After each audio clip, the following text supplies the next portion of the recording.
Well, the installer came out yesterday and replaced the defrost board.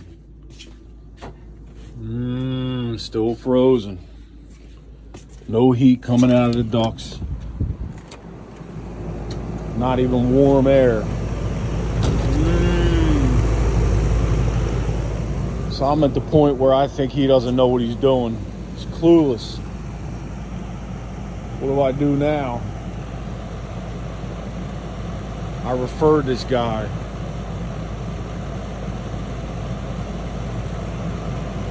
Yup, like I said in another video, I'm done referring people. I'm sick of it.